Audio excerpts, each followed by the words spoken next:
بسم الله الرحمن الرحیم و به نستعین و هو خیر الناصر و معین. دکتر صاحبای معزز گرامی، امیدوار هستم که همه تان جور و صحتمند و سرحال باشین و از کسند حوادث روزگار در امان الله پاک.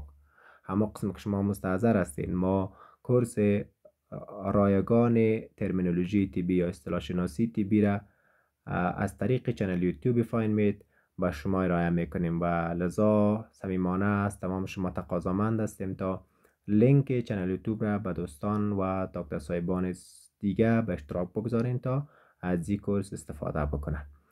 ما در مورد اهمیت و جایگاه اصطلاح شناسی طبی قبلا در یک ویدیوی جداگانه که در همین چنل یوتیوب آپلود گذاری شده برای شما معلومات کافی ارائه کردیم و میتونید او را هم بیننده باشین، اما باز هم به خاطر تکرار احسن میخوایم برای شما یادآوری بکنم که اصطلاح شناسی طبی همراه و همکار همیشگی شما در پیشبرد امور تحصیلی و اداری و طبی شماست.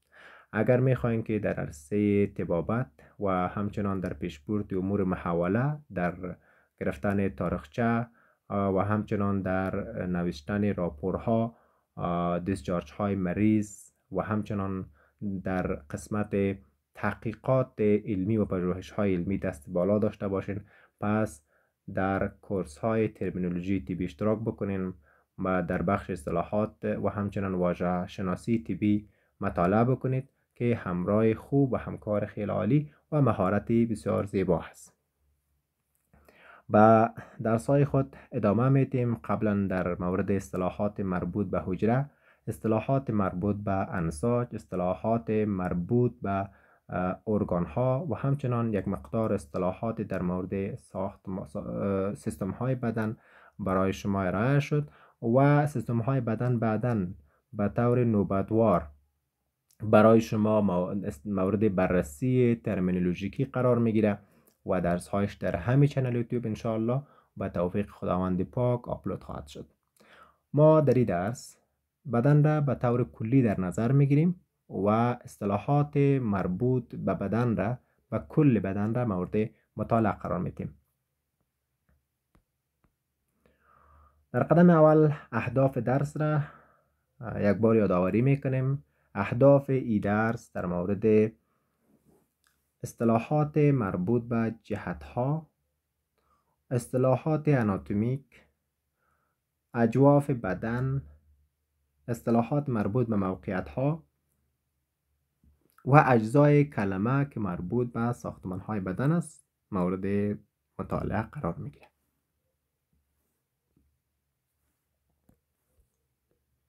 در قدم اول اصطلاحات مربوط به جهت است.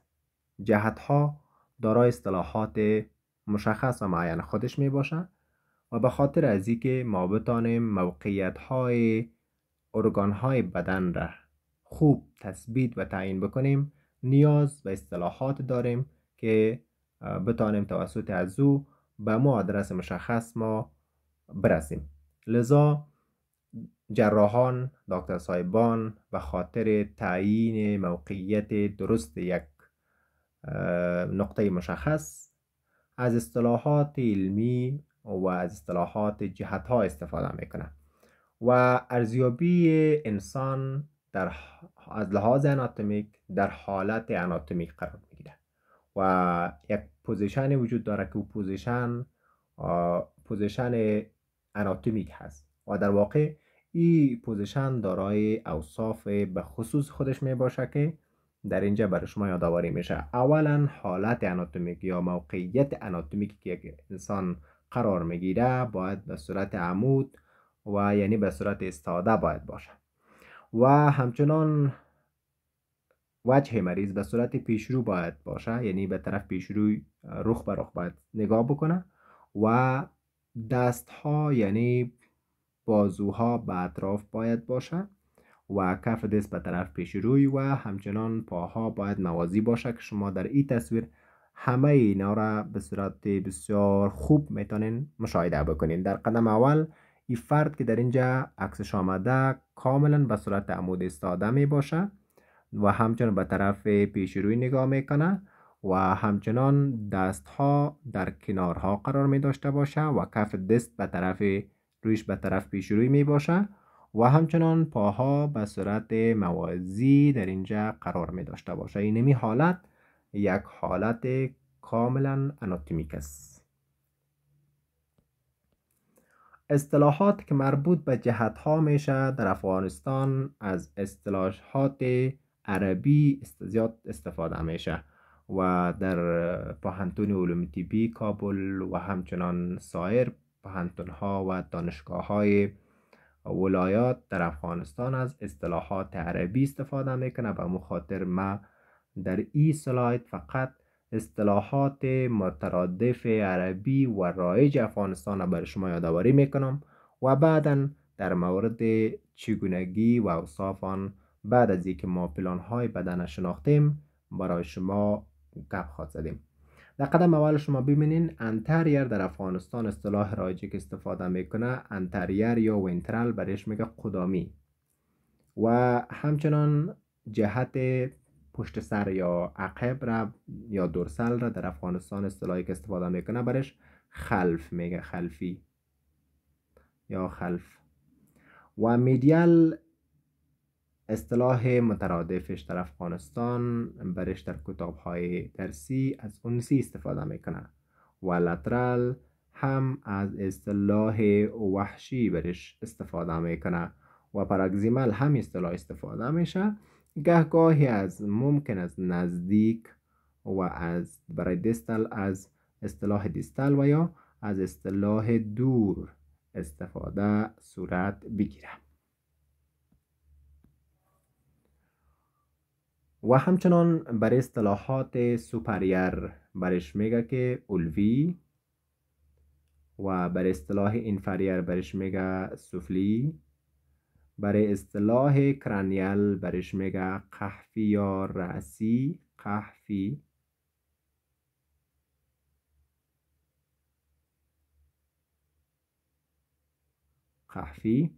و همچنان در برای اصطلاح کودل برش میگه زنبی و برای اصطلاح سوپرفیشیال یا اکسترنال میگه که سطحی. برای اصطلاح دیپ یا انترنال میگه عمیق یا داخلی. دوستان قسمت زنبی البته باید یادآوری شود که جهت است به طرف پایین یا به طرف قسمت نهایات پایین نخاع شوکی، یعنی کودا یک اصطلاح لاتین است که دارای معنای دم می باشد و بیشتر در قسمت امبریولوژی از اصطلاحات کودل و کرانیال یا سیفالات استفاده میشه.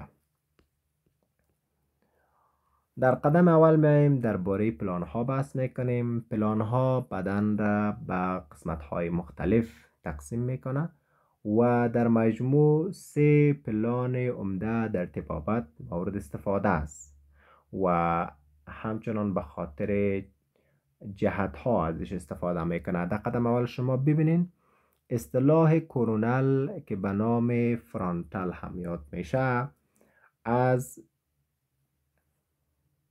این قسمت بدن از یک طرف بدن عبور میکنه و همچنان بدن به 2 قسمت قدامی و به قسمت های خلفی چی میکنه تقسیم میکنه. و همچنان اگر ما میدلاین در نظر بگیریم، اینجا میدلاین است. میدلاین عبارت از خطی است که بدن به 2 قسمت مساوی تقسیم میکنه و شما میدانید که میدلاین یک خط می باشه که بدن به 2 قسمت تقسیم کرده و انسان چون موجود متناظر است طرف راست و چپش با هم کاملا شبیه یک دیگه می باشه و ما همه قدر در این سلاید می فهمیم که کورونال پلان بدن انسان به قسمت های قدامی و قسمت های خلفی تقسیم میکنه.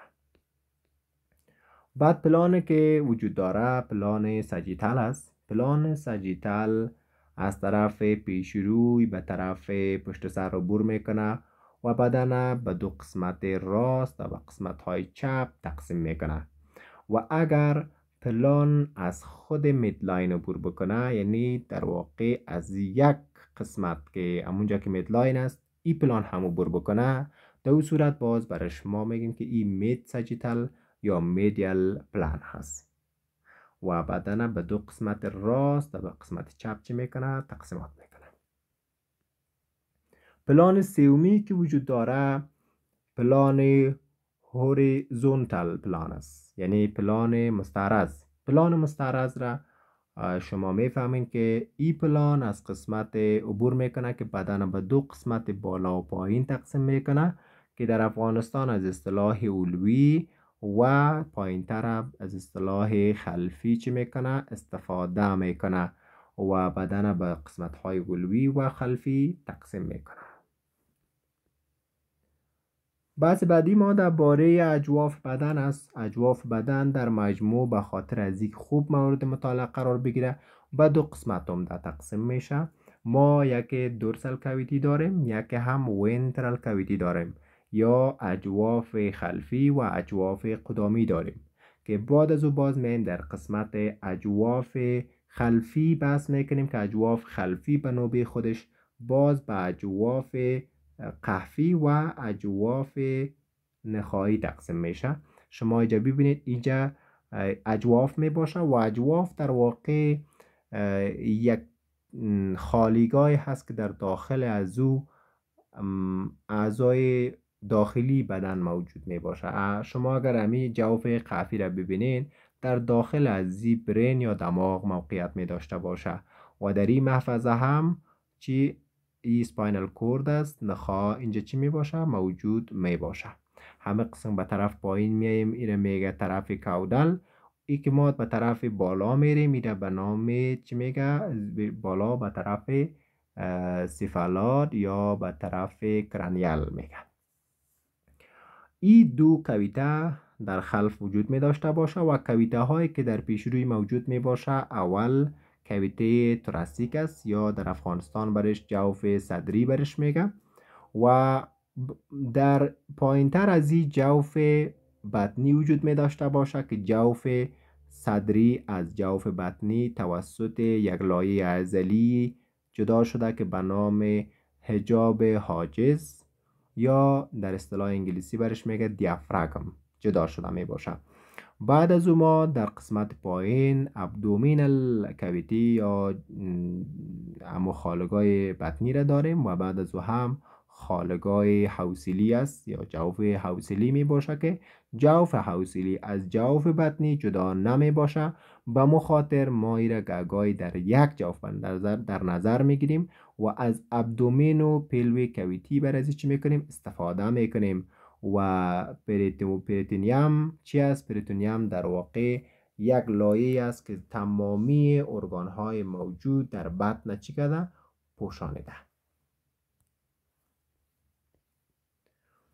ابدومینال ریژنز یا نواحی که در قسمت بطنی موجود می باشه بر ما بسیار اهمیت داره و خصوصا دکتر سایبای که در عرصه جراحی بطن ایفای وظیفه میکنه برشان بسیار مهم است و همچون بر ما هم مهم است، چرا که ما به خاطر تشخیص، تداوی و تعیین انظار امراض نیاز داریم تا نواحی را به صورت بسیار خوب باید بشناسیم و دکتر سایبای جراح به خاطر از اینکه شقهای خود بتانه به صورت درست انجام بده و در موقعیت مناسب شق بکنه، انسیژن انجام بده، لذا نیاز داره که بسیار مفصل نواحی بطنی را بشناسه.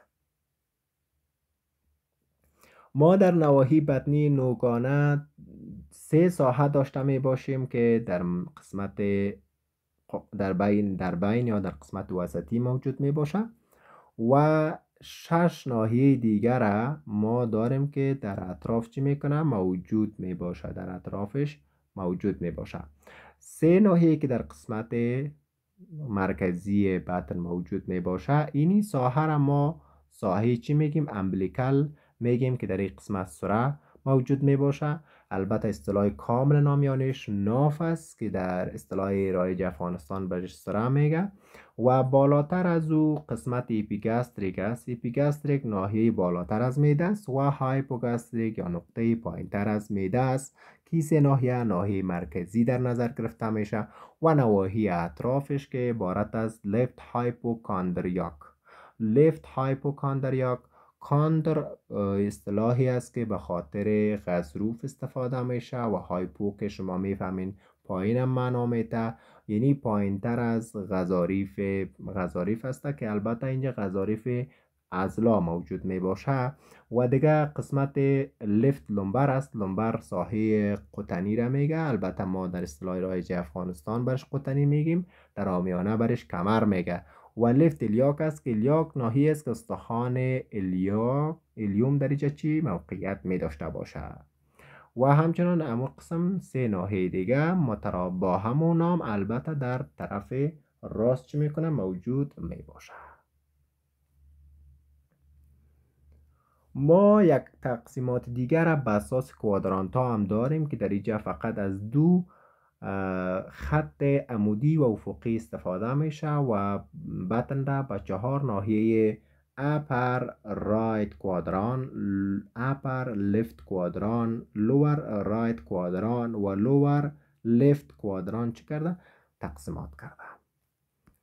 و در این سلاید شما میبینید که ما نواحی دیگه هم در بدن داریم که نواحی هم بر ما مهم است که باید را بشناسیم. در قدم اول ناحیه های طرف پیشرو یا قدامی را به 3 قسمت سفالیک، قسمت اپر اکستریمیتی و لور اکستریمیتی تقسیم میکنیم یا ناحیه رأسی، ناحیه نهایت بالایی و نهایت پایینی تقسیمات میکنیم و بعد از او باز این ناحیه را به نام ناحیه قحفی تا اینجا را و این ناحیه که در پایین تر است به نام ناحیه وجهی یا ناحیه طرف صورت، البته ما برش تعبیر اصطلاح عامیانه بگوییم تقسیمات میکنیم که بعض نقاط در این ساحه هم مهم است. از جمله قسمت اینی را به نام فرانتال، این ساحه چشم را به حیث ناحیه اوکولر و ناحیه فم را به نام اورال یاد میکنه و این قسمت پایینی را هم به نام نقطه تراسیک و این نقطه را به نام ممری یا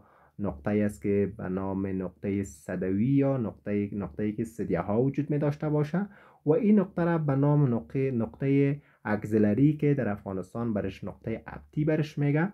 و میایم در قسمت اپر اکستریمیتی یا نهایت علوی را به نقطه برخیال یا بازو، انتی برخیال یا ساعد، سکارپل نقطه بند دست یا مچ دست میگه و ناحیه من اول که شما در اینجا میبینید که به معنای هند است. و اصطلاحات هم وجود داره در اینجا که این نقطه را به نام کوبیتال میگه، البته به خاطر استفاده از فشار خون وقتی میبینه این نواحی مهم است. این نقطه سرویست، نقطه امبلیکال است. و همچنان در پایین اگر بیاین شما لور اکستریمیتی یا نهایت سفلی را، اینجا قسمت فیمورال است چون استخوان فیمورال موجود می باشه و این نقطه را به نام نقطه کرورال که عبارت از امو پا می باشه و همچنان پیرال که عبارت از این نقطه پا می باشه. و شما در قسمت منظره خلفی اگر نگاه بکنید، در منظره خلفی هم شما اینجا نقطه پریتال، نقطه اوکسیپیتال، چون تمام اعضامی که در این ناحیه وجود داره به همون نام یادآوری شده و اوکسیپیتال قاعده قفی است و همچنان پریتال به حیث تاج قف در نظر گرفته میشه و این ناحیه را که در واقع ناحیه عنقی برش میگه و ناحیه اکرومیال ناحیه بازو البته شانه هست و ناحیه دلتوید است که به نام شانه وحشی یاد میکنه و ناحیه اسکاپولر است که در واقع اسکاپولر بلد برش شولدر بلد هم برش میگه یا در واقع تیغه بازو برش گفته میشه و ناحیه لومبر که ناحیه قطنی هست، ناحیه الیاک که هیبون در اینجا قرار می داشته باشه، ناحیه ساکرال که استخوان اساسی وجود داره و ناحیه گلوتیال که در این ناحیه موجود می باشه و ناحیه پاپلیتیال هم در این قسمت که در خلف زانو موقعیت میشه، ناحیه سورال و همچنان ناحیه پلانتر و این قسمت هم به نام ناحیه کانیل برش گفته میشه. این نواحی هم بر ما مهم است تا اینا را هم بشناسیم. در قسمت موقعیت ها، بر علاوه موقعیت های اناتومیک، بعضی از پوزیشن های وجود می داشته باشه که به خاطر معاینه، به خاطر آزمایشات، به خاطر جراحی و به خاطر دریناژ کردن و خارج کردن و تخلیه کردن مایعات، چون ما و شما میفهمیم که در بدن ما در حوالی اطراف قلب ما پریکارد داره، در اوجا مایعات گاهی تجمع میکنه و همچنان در اطراف بطن مایعات تجمع میکنه که در غشای پریتوان که به نام اسایتس یاد میشه، و همچنان در ناحیه پلورا در اطراف ریه ها مایع تجمعات میکنه که تا انسان در مریض در یک موقعیت مناسب قرار نگیره نمیتونه در اوجا تخلیه خوبتر صورت بگیره. این موقعیت ها رو ما بر شما اینجا یادآوری کردیم و آوردیم. عکسایش شما میبینید که پرون پوزیشن هستن. پرون پوزیشن همین قسم دستا پاها همه به طرف به هموار می باشه، به طرف زمین، و صورت مریض هم به طرف پایین است و در حالت سوپاین البته مثل حالت پرون است اما وجه به طرف بالا می باشه. و رایت لاترال ریکومبنت برش یاد میشه و فاولر است که فاولر به خاطر از اینکه مریض نمیتونه خوب تنفس بکنه باز فاولر استفاده میکنه که میتونه که امی چپرکت مریض به حالت به زاویه های مختلف قرار بده، زاویهش میتونه و همچنان میتونه زانوی مریض هم یک مقدار بالا باشه. و دیگه لفت لاترال ریکومبنت است و همچنان ناحیه دلنبورگ برش گفته میشه. این پوزیشن ها است که گاهی به خاطر حالات های خاص استفاده میشه. مثلا جک نایف پوزیشن است که در حالت سرجری استفاده میکنن دکتر صاحبای جراح به خاطر جراحی های مختلف. البته مثلا دکتر صاحبای جراحی بطن به خاطر جراحی کردن هموروید از حالت ها و پوزیشن های مختلف استفاده میکنن. و این حالت لیتو تومی را شما میبینین که یک حالت است که پاهای مریض به طرف بالا می باشه و ناحیه و همچنان موقعیت سیمس یا پوزیشن سیمس است و همچنان ترین دلنبورگ که باز هم نامش شده اینجا آمده و همچنان حالت سوپاین است و حالت سیمس که دوباره یادآوری شده و ایره به نام چستنی پوزیشن میگه که دکتر صاحبای البته قابله ها به خاطر ولادت از این پوزیشن استفاده میکنه. و بیاین در قسمت اجزای کلمات، چون ما اجزای کلمات را بیشتر رویش تاکید می داشته باشیم، چون همین اجزای کلمات است که در تعریف و در تحلیل و تجزیه و ترکیب کلمات بر ما بسیار کمک کننده است. به او خاطر ما همیشه در اصطلاحات طبی رو وقت تدریس میکنم، بسیار تلاش میکنم تا اینکه در این قسمت بتانیم تجزیه بکنیم و همچنان اجزای کلمات معناشو بفهمیم تا اینکه معنای کلی از او استنتاج بکنیم، استخراج بکنیم و بعدش استفاده بکنیم. و اصطلاحات که ریشه هایی که به خاطر نواحی رأس و به خاطر نواحی تنه به استفاده میشه. اول سفالو می باشه. سفالو به معنای رأس است و میگا سفالی، میگا به معنای کلان بزرگ، سفالی به معنای سفال به معنای رأس و وای هم دلالت بر یک حالت میکنه، یعنی حالتی که طول غیر نرمال رأس موجود باشه. و سرویکو به معنای عنق می باشه، مثل سرویکو فاشیال. اگر شما ببینین سرویکو به معنای عنقی، فاشیال به معنای وجهی یعنی عنقی وجهی. و توراکو به معنای صدر می باشه، یعنی توراکو تومی. توراکو به معنای صدر، تومی به معنای شق کردن یعنی شق صدر. ابدومینو به معنای بطن، انترا به معنای داخل. ابدومینال ایلک است، یک پسوند صفتی است که داخل بطنی برش میگیم. اگر نمی نباشه باز ما میگیم داخل بطن، یعنی به حساب ما از استفاده میکنیم. و سیلی به معنای بطن می باشه، مثل سیلو سنتیسیس. سیلو به معنای چی؟ سیلو به معنای بطن و سنتیسیس عبارت است جراحی ثقب، جراحی بطن است. ثقب به معنای سوراخ کردن است. و لیپرو هم به معنای جدار معنا میده، جدار بطنی هست. و لیپرسکوپ چی است؟ لیپرسکوپ لیپر به معنای جدار و اسکوپ به معنای وسیله که است که به خاطر دیدن جوف پرتوان ازش استفاده میشه. و لومب به معنای قطن و ترک و لومبر یعنی ای آرش که است پسوند صفتی است و به این معنا که ایره صفت جور میکنه از این کلمه و یعنی ناحیه صدری قطنی. اگه اصطلاح معنا بکنیم ناحیه که این چنین صفت داره صدری و قطنی است. و همچنان جوف پریتوان که به اصطلاح پریتون و پریتونیو استفاده میشه. البته اویی که در اینجا شما میبینید ناکلن و اولهای التصاقی است. دکتر صاحبای تازه با ما پیوسته به درسای قبلی مراجعه بکنه و فلسفه ای او و اولهایی که در اینجا استفاده میشه را بفهمه. پریتونیل اینی که مربوط به پریتوان است. و ریشه هایی که به خاطر نهایت استفاده میشه، اکرو به معنای نهایت یا اطراف است، مثل اکرو سیانوسس. اکرو به معنای نهایت یعنی اطراف و سیانو به معنای آبی. سیس به معنای یک حالت نشان میده، یک پسوند است که به خاطر حالت است. البته اینا به درسای گذشته است، کسایی که در اینجا نمیفهمه به درسای قبلی مراجعه بکنه، انشاءالله بحثا رو خواهد فهمید. اکروسیانوسس یعنی آبی شدن نهایت میگه. و برخیو به معنای بازو هست. انتی برخیوم، انتی به معنای قبل معنا میداد، شما این قبلا در پریفکس ها خواندین. و برخیوم به معنای بازو، البته قبل از بازو چی است؟ همین ساعد است دیگه. دکتایل چی معنا میده؟ دکتایل به معنای انگشت یا انگشت پا معنا میده. پولی به معنای چندین که قبلا در پریفکس های تعداد و نمبرها شما خوانده بودین. و دکتایلی، دکتایل معنای انگشت، لی هم به معنای دلالت بر یک حالت میکنه، یعنی حالتی که انگشت اضافه چی باشه موجود باشه.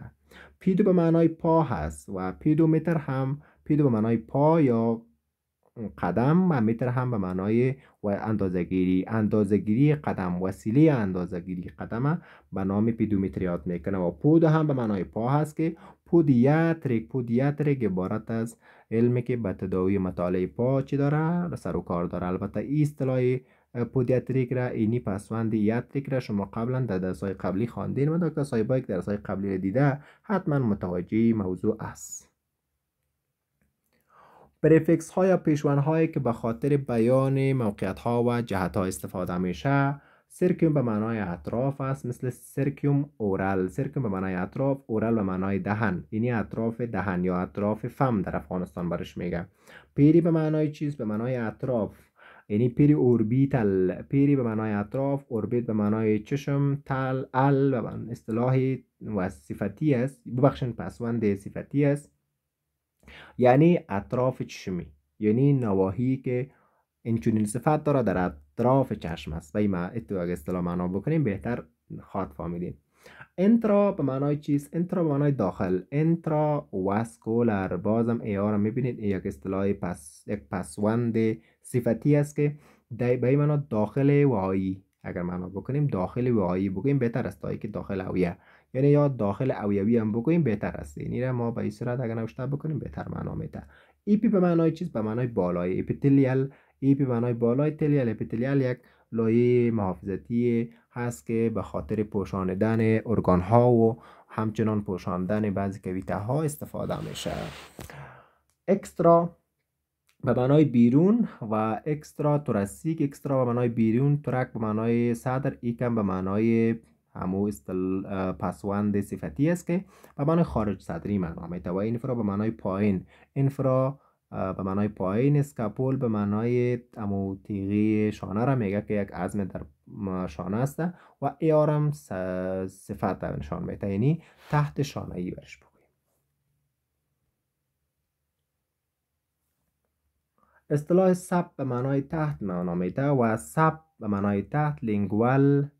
لینگوا به معنای زبان، ایلم دلالت بر صفت میکنه، یعنی تحت لسانی، یعنی ناحیه‌ای که اینچنین صفت دارد تحت لسانی است، در زیر زبان است. انتر به معنای بین و مثل انترکاستال. انتر به معنای بین، کاست به معنای ضلع، ایلم دلالت بر صفت میکنه، یعنی بین ضلعی.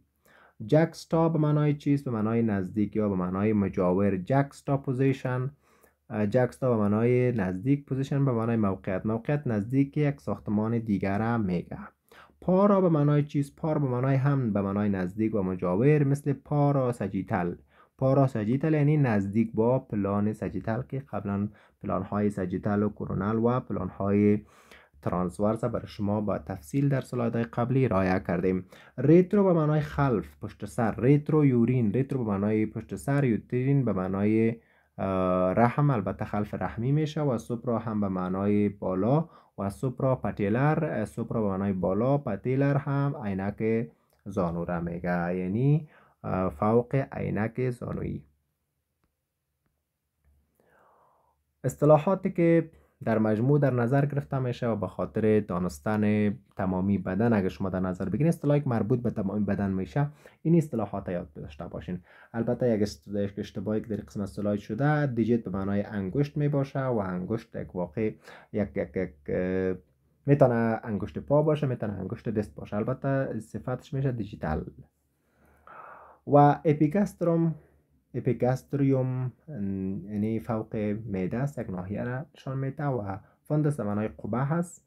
البته ارگان هایی که به صورت قبه‌ای وجود می داشته باشه باز ما برش میگیم که فندس هم داره. و هایپوکاندریوم یعنی تحت غضروفی است که یک ناحیه هایپوکاندریوم که در قسمت های تقسیمات نواحی بطنی قبلا بر شما رای کردم. و لومین هم در واقع یک باز شدن مرکزی است که در یک تیوب، مثلا اگر شما در نظر بگیرین در داخل یک تیوب یا در داخل یک ارگان قبه‌ای در نظر گرفته میشه. و میاتوس هم به معنای یک مجرا معنا میده و اوروفیس هم به معنای یک دهانه، یک جوف نشان میده. مثلا در دندان ها اگر شما دیده باشین امی روت کانال که می داشته باشه دهانش به نام اوروفیس یاد میکنه. و او ایس به معنای دهان میآید.